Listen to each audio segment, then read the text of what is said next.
to deliver government relief checks.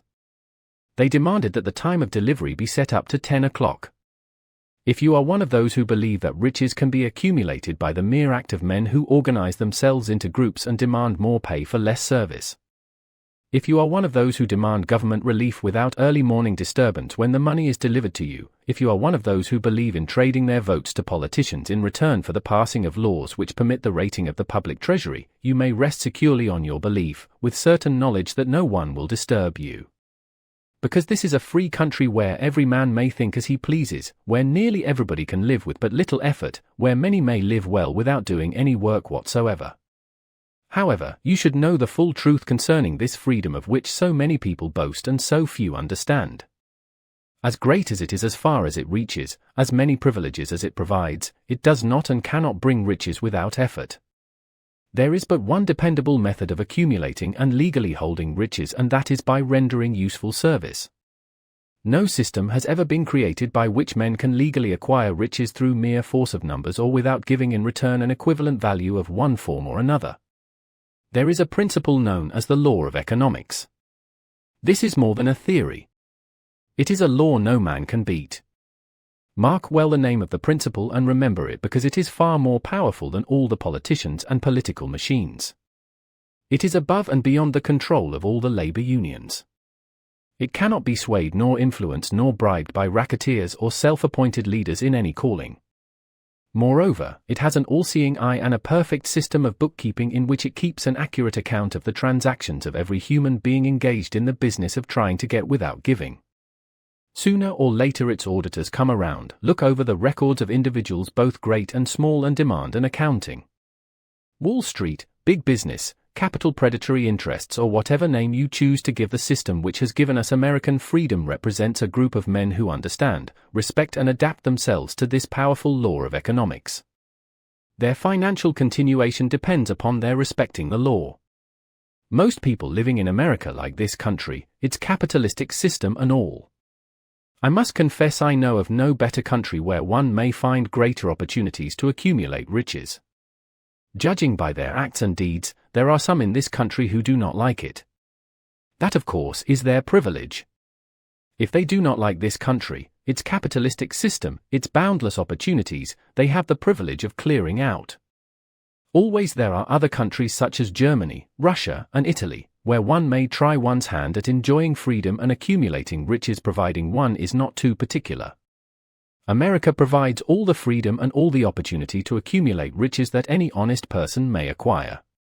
When one goes hunting for game, one selects hunting grounds where game is plentiful. When seeking riches, the same rule would naturally obtain. If it is riches you are seeking, do not overlook the possibilities of a country whose citizens are so rich that women, alone, spend over $200 million annually for lipsticks, rouge, and cosmetics. Think twice, you who are seeking riches, before trying to destroy the capitalistic system of a country whose citizens spend over $50 million a year for greeting cards with which to express their appreciation of their freedom. If it is money you are seeking, consider carefully a country that spends hundreds of millions of dollars annually for cigarettes, the bulk of the income from which goes to only 4 major companies engaged in supplying this national builder of nonchalant and quiet nerves.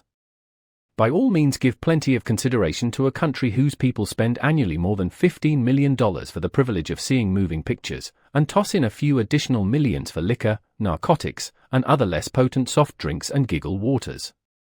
Do not be in too big a hurry to get away from a country whose people willingly, even eagerly, hand over millions of dollars annually for football, baseball, and prize fights. And by all means, stick by a country whose inhabitants give up more than $1 million a year for chewing gum, and another $1 million for safety razor blades. Remember also that this is but the beginning of the available sources for the accumulation of wealth. Only a few of the luxuries and non-essentials have been mentioned, but remember that the business of producing, transporting, and marketing these few items of merchandise gives regular employment to many millions of men and women who receive for their services many millions of dollars monthly and spend it freely for both the luxuries and the necessities. Especially remember that back of all this exchange of merchandise and personal services may be found in abundance of opportunity to accumulate riches. Here our American freedom comes to one's aid. There is nothing to stop you, or anyone from engaging in any portion of the effort necessary to carry on these businesses. If one has superior talent, training, experience, one may accumulate riches in large amounts. Those not so fortunate may accumulate smaller amounts. Anyone may earn a living in return for a very nominal amount of labor. So, there you are. Opportunity has spread its wares before you. Step up to the front, select what you want, create your plan, put the plan into action, and follow through with persistence. Capitalistic America will do the rest.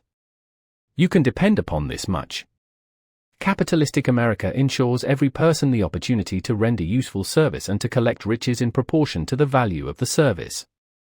The system denies no one this right, but it does not and cannot promise something for nothing, because the system itself is irrevocably controlled by the law of economics, which neither recognizes nor tolerates for long, getting without giving. The law of economics was passed by nature. There is no Supreme Court to which violators of this law may appeal. The law hands out both penalties for its violation and appropriate rewards for its observance, without interference or the possibility of interference by any human being.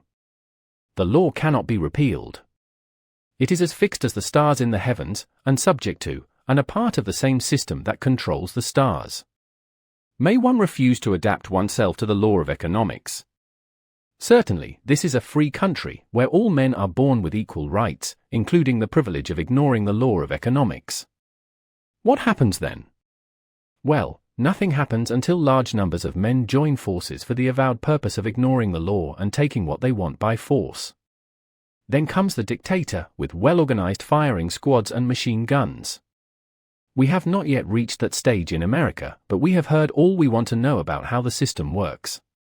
Perhaps we shall be fortunate enough not to demand personal knowledge of so gruesome a reality.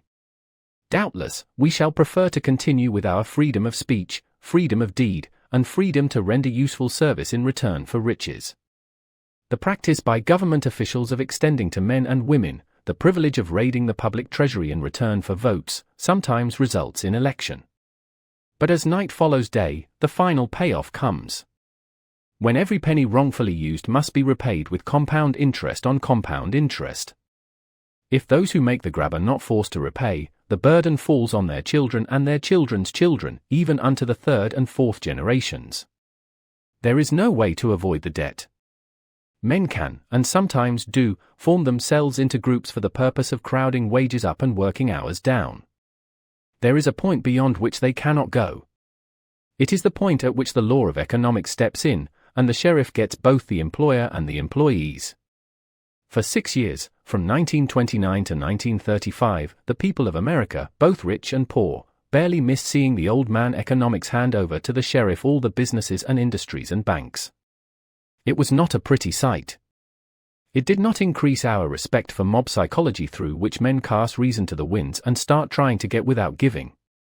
We who went through those 6 discouraging years when fear was in the saddle and faith was on the ground.